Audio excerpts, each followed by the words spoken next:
Hi everybody, Cobbett of the Shire here, smoking my Cobbett of the Shire cob, and in it I've got plum pudding special reserve. It's been a strange day for me smoking today. In the UK pipe community we've just started a blend club, and the first thing that we're smoking is Old Dark Fired.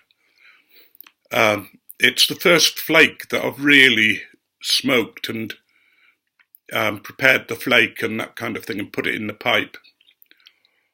And everything went very well. I smoked it right through, and suddenly realised that I was tasting the tobacco in a different way. You know, I was beginning to pick out various tastes and smells, and that was quite surprising.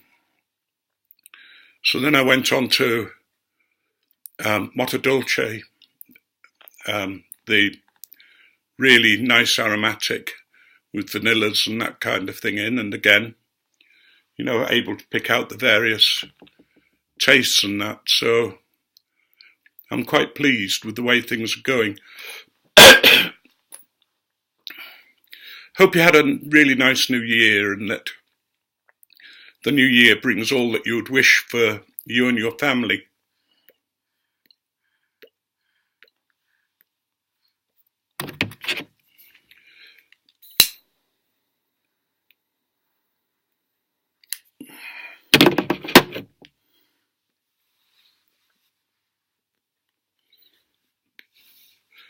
Carolyn and I didn't watch the New Year in. We went to bed at 10 o'clock.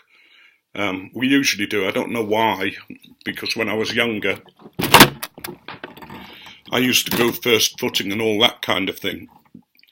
But I think as I've got older, the New Year's just become another day, really. There are so many different New Years that you can sort of have in a year. You know, there's the Halloween beginning the new year, there's the winter solstice and all the other things. But we went to bed and the dogs woke us up at midnight with the fireworks, which they really hate. And luckily this year that didn't go on too long. I really wish that,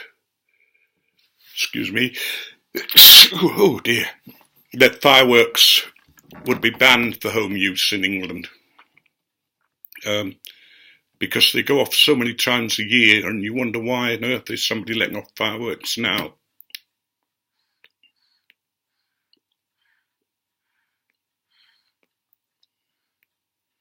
I'd much rather have displays that everybody can go to, which are usually much safer. But then again, that's me getting old and ratty and not really wanting other people to do what they want, I suppose. Last year had sort of so many things happening for us, so many good things and so many difficult things. I told you about the problems I had in the reading group. Well, the gentleman who caused all the trouble from the group was asked by the police not to come to the community centre again because people were frightened of him. So that's made a big difference. And we also lost one of our members who died just before Christmas, which is quite sad because if he'd have waited till New Year's Day, it's his birthday and his family had sort of planned various things.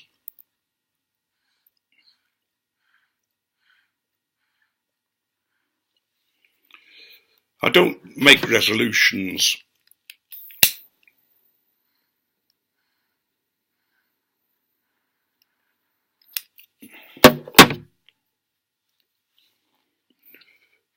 Because I sort of feel that if they're a resolution, I could do it, you know, any time. I think the danger of making resolutions and that at New Year is that we don't really do them. But there are plans that I've got for the new year. I'm beginning to keep a tobacco record of new blends that I smoke and old blends and sort of what I think of them, and so that I can review some of them. And I also want to get back to some of my writing. It's something I miss, using my imagination and writing stories. Where this is going to be more of a chat than anything else, I'm afraid, and it shouldn't be too long. But we're beginning to want to do things in the house a bit to try and improve storage. Carolyn does a lot of crafts, and the spare bedroom, whilst it's used by people who come to stay, is full of a lot of her craft stuff, and we need to sort it out and find a better way of storing it. So I'm going to look at that tomorrow and sort of see what we can begin to arrange. I think one of the things that's disturbed me over the holiday period is when I've been shopping and seeing the various different attitudes that people have. You know, some of them loading up their carts so that their trolleys so that they can't get any more in, and some of them with 2 or 3 trolleys for the festivities. And our shops are only closed for one day.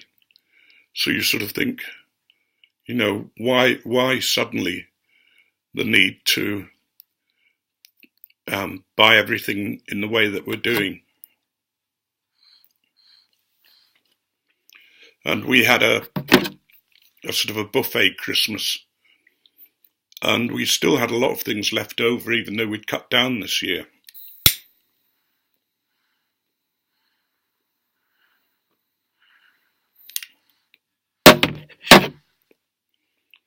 And it's made me think even more about what we're doing when we celebrate Christmas.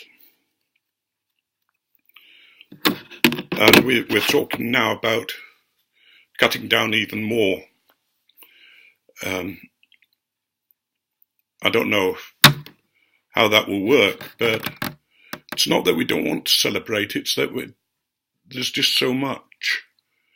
You know, all the rich food and the sweets and the chocolates and all the things that go with it. I don't drink much at all, although I must admit to having 2 glasses of port over the Christmas period, and enjoying that immensely, some really old port. And I've also got some sherry, so I'm really thinking that I'm a bit of an odd bod at the moment, you know, sort of, I'll just have a quick glass of port after the meal. I haven't had a cigar yet with them.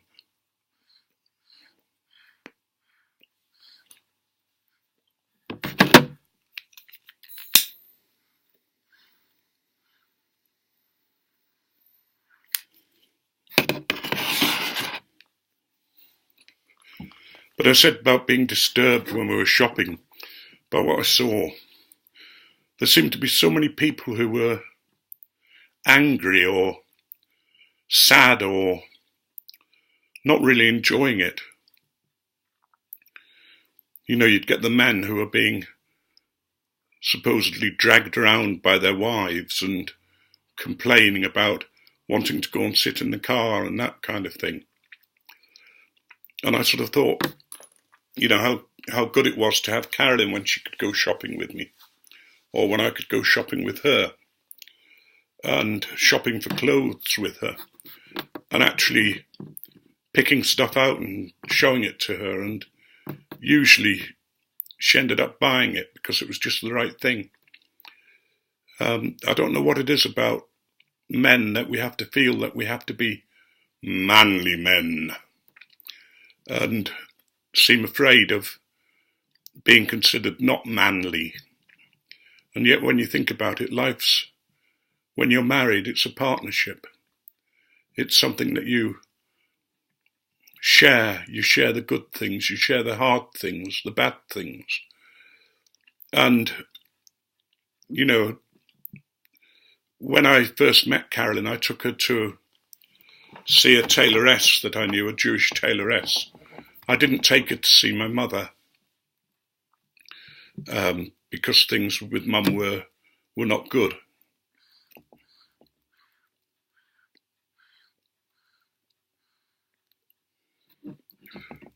But this lady, Ma Fallon, took Carolyn aside apparently and said, "Look, if you do anything to harm that young man, I'll get you."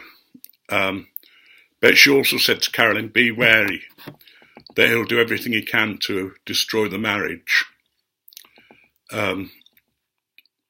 which I thought was a bit off. But in a way, you know, we all do things in marriage that we regret. One of the big things I regret is taking a holiday with Carolyn's ex-boyfriend shortly after we were married. He needed somebody to go with him. And I went, you know, just bloody stupid, really. And there's all the other things that you go through. But if you work at it, you come through them. You know, if you can talk about it, if you can understand the other person's action, then you can come through. And we've both learnt to do that. And when I see people in shops who seem to be at odds with each other, I know everybody's different, and I know some marriages thrive on arguments and a different style of life to what I'm used to. But I wonder, those of us who are married, whether we need to spend more time with our partners. You know, not live lives as singles, but live lives as a married couple. Doesn't mean we can't have our own hobbies or things that we do. I was thinking of making a smoking room in a spare room that we have.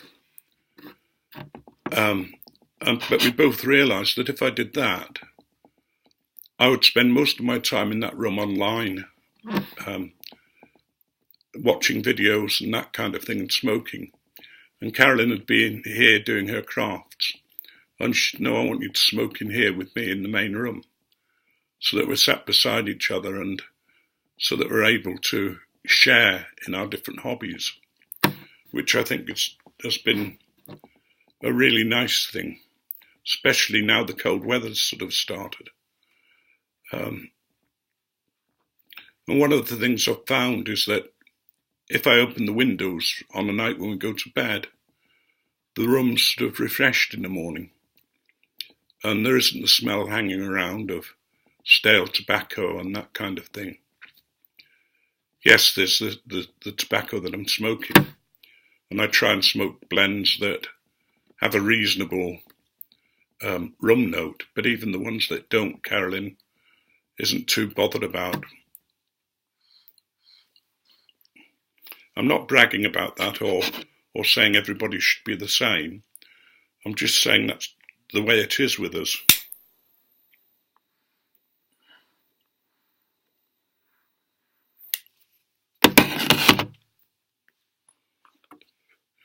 And as you get older, you tend to spend more time in silence than talking sometimes.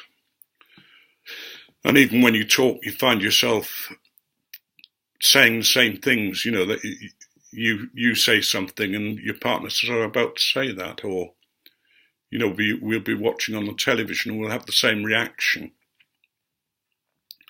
And that's really nice, to sit in silence with someone and know that you don't have to keep making conversation, but that there's some kind of bond between you. I'm realised that time's passing and I'm rabbiting on. But I really think that for all of us, whatever our beliefs, whatever our faith, marriages are good for the community. And it's good when people see a married couple who are enjoying life together. I remember an old couple that we knew, Tom and Daisy, and they used to come to church every Sunday, and I think they were both in their late 90s. And after church, Tom would walk home with Daisy, and they always held hands, and it just looked so wonderful. You know, this old couple who have spent their lives together, walking down the street, still holding hands as they did when they were newly sort of courting and that kind of thing. I don't know whether you've noticed that when you're courting, you do things to win your partner. And sometimes when we get married, we forget that we still love that person and still need to do some of those things. You know, surprising them occasionally with a bunch of flowers or some small gift, or just the words, "You look beautiful tonight." As you get older, those words mean so much. You know that the person still finds you attractive, despite the bulges that have suddenly appeared, the man boobs and the beer belly and the raggedy beard and loss of hair on top. And, you know, I suppose it's the same for the wives. As you get older, you can sometimes feel that you're no longer attractive. But life's more than beauty. There's an inner beauty, an inner wisdom, an inner love. And that means more to me than ever. I suppose I'm getting a bit morbid, but, you know, I've heard so much recently about people who have died suddenly, and about marriages that are struggling, friends' marriages, friends' lives, that I've considered that they were an ideal couple, and then you find out that there's all sorts of things that are causing problems and going wrong. So I think for me, for the new year, I'm hoping that I'll spend more time telling Carolyn how much I love her and how attractive she is and how she still turns my knees to water. I'm going to end it there because this is probably very boring to you. But, you know, I hope over the coming year that you're all richly blessed, that 2018 is a better year than 2017, however good 2017 was for you. And I think it's important that ordinary people live their lives, live life to the full, because those in government ain't going to help. Those in government have got their own plans, their own power systems, their own money grabbing and lies and deceit, whichever party they belong to. It's very rare, I think, that you get a really honest politician. I know one or two in England, but the rest I wouldn't give sixpence for. You know, when they claim expenses for a breakfast of £90, you know, nearly $100, you sort of think, what are they doing each morning? You know, and what cheek that I'm paying for their breakfasts, especially when they vote for £10 to be taken off the disabled or those in poverty. You know, they don't realise just what £10 a week can do, or what $10 can do. Anyway, all my love and all my respect to you, and all my thanks to you as well. You've helped me last year to enjoy life so much that I owe you so much as a community that I can never pay back. You know, those who have subbed to me and those who comment on my posts. You've done a lot for me in my life. And I know a lot of others feel the same way about this community for themselves. So I just wanted to say to you, thank you. May you be richly blessed, and may your God always go with you.